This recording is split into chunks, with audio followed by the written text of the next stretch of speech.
Olá, seja muito bem-vindo a mais uma jornada de conhecimento e transformação. Hoje, eu quero convidar você a fechar os olhos por um breve momento e imaginar um cenário que, infelizmente, é muito comum no mundo corporativo. Imagine um lugar onde as pessoas chegam para trabalhar arrastando os pés, onde os olhares são vazios. O relógio é checado a cada 5 minutos e a energia do ambiente é tão pesada que parece sugar a sua vitalidade. Agora, imagine que você acabou de ser nomeado gerente-geral desse lugar. E não é apenas um lugar triste, é um navio afundando. Os números estão no vermelho, a moral está no chão e a diretoria deu um ultimato: ou você vira o jogo em 6 meses, ou as portas se fecham para sempre. Assustador, não é? Pois foi exatamente nessa situação que Peggy Sinclair, a protagonista do livro que vamos explorar hoje, se encontrou. Estamos falando de Gung Ho, uma obra-prima de Ken Blanchard e Sheldon Bowles, que não é apenas um livro sobre gestão, mas um manual sobre a alma humana no ambiente de trabalho. A história começa em Walton, uma cidadezinha onde a fábrica Walton número 2 é conhecida como a pior de todo o conglomerado. Peg chega lá cheia de teorias, mas sem experiência prática. E logo percebe que está prestes a capitanear o Titanic depois que ele já bateu no iceberg.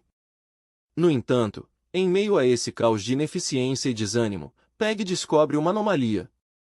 Um único departamento dentro daquela fábrica falida está prosperando. O departamento de acabamento. É como um oásis no meio do deserto. Lá, os funcionários são energéticos, os prazos são cumpridos, a qualidade é impecável e, o mais estranho de tudo, as pessoas parecem genuinamente felizes. O líder desse departamento é Andy Lonkla, um homem de origem nativo-americana, que carrega consigo uma sabedoria transmitida por seu avô. Andy não gere seu departamento com chicotes ou com bônus milionários, ele o gere com uma filosofia chamada Gung Ho. E é essa filosofia, composta por 3 segredos baseados na observação da natureza, que vamos desvendar juntos agora. A promessa de Andy para Peg foi clara: se ela tivesse a mente aberta para aprender com os esquilos, os castores e os gansos, ela poderia salvar a fábrica inteira. E eu faço a mesma promessa a você hoje: se você abrir sua mente para esses 3 princípios, poderá transformar qualquer equipe, qualquer projeto e até a sua própria vida profissional. Vamos começar nossa caminhada pela floresta da sabedoria com o primeiro segredo, que Andy chama de o espírito do esquilo. Imagine uma manhã calma na floresta. Andy leva Peg para observar os esquilos coletando nozes. Eles correm freneticamente, sobem árvores, descem, enterram comida, voltam a subir. Eles nunca param.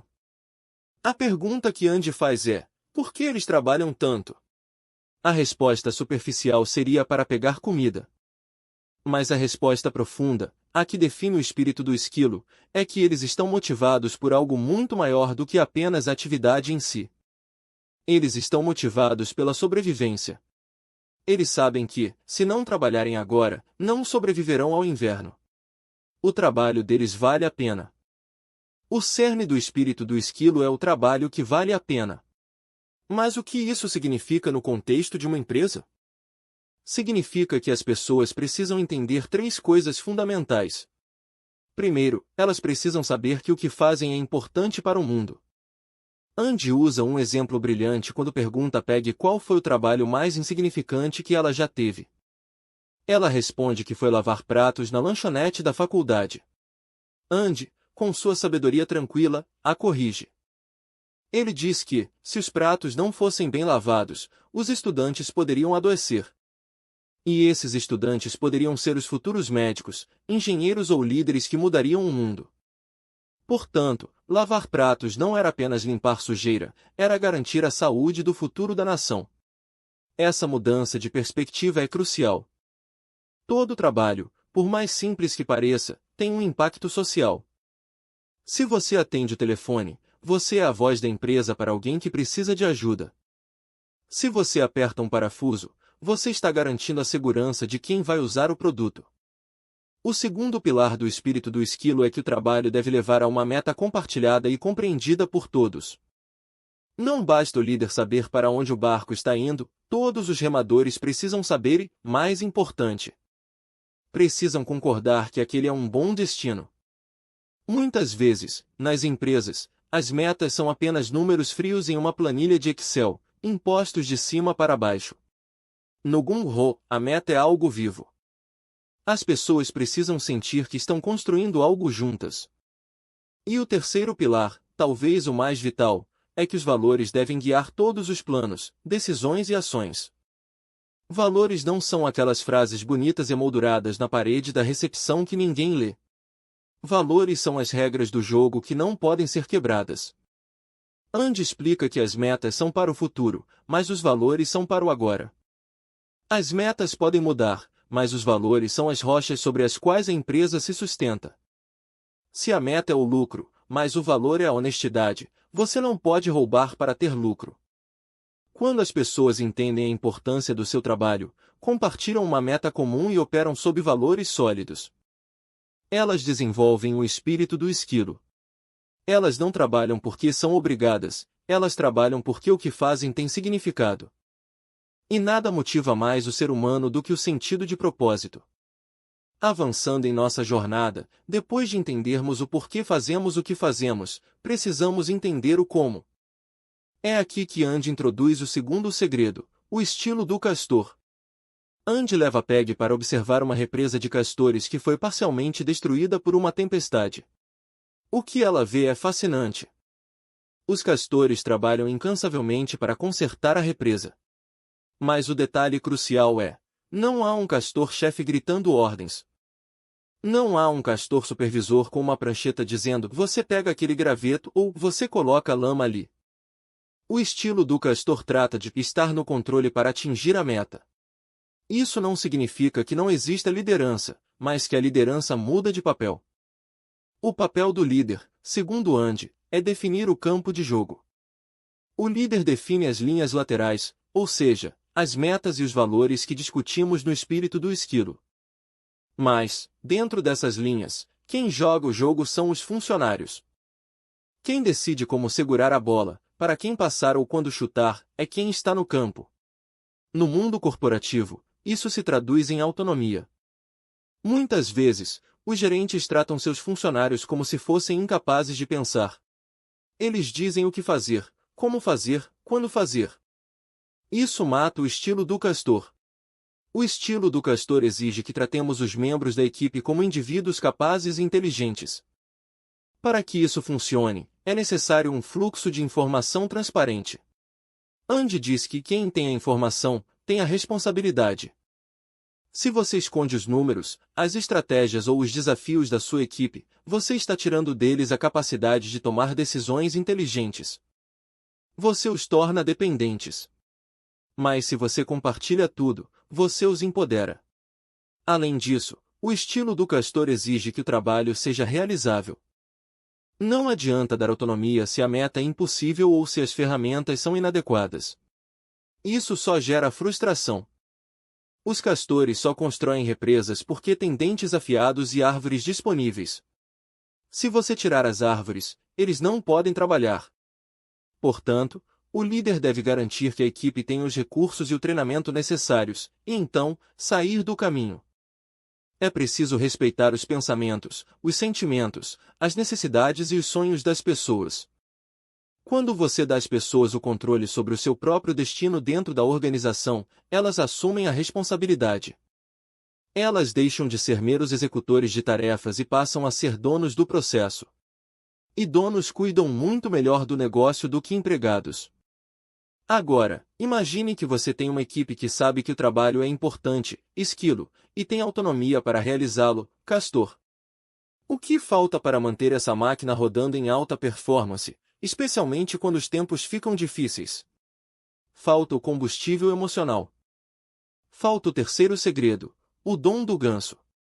Andy leva Peg para um pântano para observar os gansos selvagens. Se você já viu um bando de gansos voando em formação de V, deve ter notado que eles fazem muito barulho. Eles grasnam constantemente. E por que eles fazem isso? Andy explica que não é um aviso de perigo, nem uma reclamação. Eles estão grasnando para encorajar uns aos outros. Os gansos de trás grasnam para encorajar os da frente a manterem a velocidade e a direção. E quando o líder se cansa, ele vai para o final da formação e outro assume a ponta, sempre sob os aplausos sonoros do grupo. O dom do ganso é encorajar os outros a seguir em frente. E aqui está a chave, não se trata apenas de parabenizar pelo resultado final. Muitas empresas cometem o erro de só celebrar quando a meta anual é batida ou quando o projeto é entregue. Isso é tarde demais. O dom do ganso fala sobre celebrar o progresso. É sobre encorajar o esforço, o passo dado na direção certa. É o princípio de que o entusiasmo é igual a missão vezes dinheiro e parabéns. Dinheiro é importante, claro. Andy diz que é preciso alimentar as necessidades materiais, comida e abrigo, antes de alimentar o espírito. Mas o dinheiro, por si só, não compra a paixão. O que compra a paixão são as congratulações espontâneas, verdadeiras e oportunas. Andy ensina que as congratulações devem ser ativas. Não espere o momento perfeito. Procure as pessoas fazendo algo certo e elogie-as na hora. E se não houver um resultado concreto para elogiar? Elogie o esforço. Elogie a atitude. E se nem isso for possível? Encoraje. Diga: eu acredito em você, sei que você consegue superar esse obstáculo. O silêncio, nesse contexto, pode ser mortal. O silêncio é interpretado como desaprovação ou indiferença. O grito do ganso é a prova de que alguém se importa. E não é apenas o chefe que deve elogiar. Num ambiente gung-ho, os colegas elogiam uns aos outros. É uma cultura de apoio mútuo, onde o sucesso de um é celebrado por todos. Porque todos sabem que o sucesso individual contribui para a sobrevivência e o triunfo do grupo. Imagine o poder disso. Você chega ao trabalho e sabe que o que faz salva vidas ou melhora o mundo, esquilo. Você tem liberdade para decidir a melhor forma de fazer o seu trabalho, dentro de regras claras, castor. E, enquanto você trabalha, seus colegas e seu chefe estão torcendo por você, reconhecendo cada pequena vitória sua, ganso. É impossível não se sentir motivado num ambiente assim. É impossível a produtividade não disparar. A história de Peg e Andy, no entanto, não é apenas um mar de rosas. A aplicação desses princípios enfrenta resistência. As pessoas estão céticas, feridas por anos de má gestão. Os outros gerentes da fábrica acham que Peg enlouqueceu. A diretoria pressiona por resultados imediatos. Mas, gradualmente, a mágica acontece. Começa pelo departamento de Andy, o modelo vivo do gung-ho, e se espalha como uma onda positiva. Peg começa a compartilhar informações que antes eram secretas. Ela começa a perguntar aos operários o que eles acham, em vez de ditar ordens. Ela começa a celebrar aniversários, metas parciais, pequenas melhorias. E a atmosfera muda. O medo dá lugar à confiança. A apatia dá lugar ao entusiasmo. Há um momento crucial e emocionante na narrativa que solidifica tudo isso. Andy, que já estava doente, revela a profundidade de seu compromisso. Ele explica que gung-ho não é uma técnica de gestão, é um modo de vida. É sobre dignidade humana. É sobre tratar as pessoas como seres humanos completos, com alma, mente e coração. Quando a fábrica finalmente atinge seus objetivos e é salva do fechamento, a vitória não é apenas financeira. É uma vitória do espírito humano. A fábrica Walton número 2, antes a vergonha da corporação, torna-se a joia da coroa, superando todas as expectativas. Infelizmente, como em toda grande jornada, há um preço e uma despedida. Andy Lonkla, um mentor sábio e paciente, falece antes de ver o reconhecimento final e completo de seu trabalho, deixando Peg para carregar a tocha. Mas sua morte não é o fim. Pelo contrário, ela serve como o catalisador final para cimentar a cultura gung-ho na alma de cada funcionário. No funeral de Andy, a cidade para. Todos reconhecem que aquele homem lhes deu algo muito mais valioso do que empregos, ele lhes deu orgulho. Ele lhes devolveu a autoestima. O legado de Andy vive em cada peça produzida com qualidade. Em cada decisão tomada com autonomia e em cada palavra de encorajamento trocada nos corredores da fábrica. Ao refletirmos sobre Gung-Ho, percebemos que Blanchard e Bowles nos deram um mapa simples, mas profundamente desafiador. Simples porque se baseia em instintos naturais que vemos nos animais. Desafiador porque exige que os líderes abram mão do ego, do controle excessivo e da frieza burocrática. Exige vulnerabilidade e autenticidade. Aplicar o Gung-Ho exige coragem. Coragem para dizer à sua equipe: eu não sei, o que vocês acham? Coragem para confiar que eles farão a coisa certa se tiverem os valores certos. Coragem para elogiar publicamente e assumir a culpa privadamente. Então, como você pode começar a aplicar isso hoje, agora mesmo, na sua realidade? Comece pelo esquilo. Reúna sua equipe e conversem sobre o impacto do trabalho de vocês. Não falem de metas de vendas ou lucro ainda. Falem sobre quem vocês ajudam. Como o produto ou serviço de vocês melhora a vida de alguém. Façam essa conexão emocional. Definam valores claros. O que é inegociável para vocês? Honestidade? Qualidade? Respeito? Depois, mova-se para o castor. Olhe para os processos. Onde você está microgerenciando? Onde você está dizendo como fazer, quando deveria apenas dizer o que precisa ser feito? Pergunte à sua equipe: o que impede vocês de fazerem o melhor trabalho possível? E, em seguida, trabalhe para remover essas barreiras. Dê a eles as ferramentas e saia da frente. Deixe que eles marquem o território deles. E, finalmente, ative o dom do ganso. Não espere o fim do mês. Hoje, encontre alguém que fez algo bom, por menor que seja, e diga: ei, ótimo trabalho naquilo. Isso ajudou muito a equipe. Crie rituais de celebração. Pode ser um sino que toca quando uma venda é feita, um café da manhã para celebrar a finalização de uma etapa de um projeto. Ou simplesmente um obrigado genuíno olhando nos olhos. Lembre-se da equação: entusiasmo é igual a missão vezes dinheiro e parabéns. O dinheiro é o direito de jogar, mas os parabéns e a missão são o que nos fazem ganhar o campeonato. O livro Gung-Ho nos ensina que as pessoas não têm medo de trabalhar duro, elas têm medo de trabalhar sem sentido, sem controle e sem reconhecimento. Se você conseguir preencher essas 3 lacunas, você não terá apenas funcionários, você terá parceiros. Você não terá apenas uma empresa, você terá uma comunidade vibrante. A história de Peg e Andy nos mostra que a liderança verdadeira não é sobre estar no topo da pirâmide olhando para baixo. É sobre estar no meio do círculo, energizando, orientando e celebrando. É sobre entender que, no final das contas, as organizações são feitas de pessoas. E pessoas, assim como esquilos, castores e gansos, têm um potencial ilimitado quando estão no ambiente certo. Ao encerrarmos este episódio, deixo você com a imagem final do livro: Peg sentada na varanda da casa que herdou de Andy, olhando para a natureza. Sabendo que cumpriu sua promessa. A fábrica está salva, as pessoas estão felizes e o espírito Gung-Ho está vivo. Que você possa levar esse espírito para o seu escritório, para a sua loja, para a sua fábrica ou para a sua casa. Que você possa encontrar o seu trabalho que vale a pena, assumir o controle do seu destino e nunca, jamais, esquecer de encorajar aqueles que voam ao seu lado. Muito obrigado por me acompanhar nesta análise profunda de Gung-Ho. Se este conteúdo fez sentido para você, se acendeu uma pequena chama de inspiração, compartilhe com sua equipe. Com seu chefe ou com aquele amigo que está precisando reencontrar a paixão pelo que faz.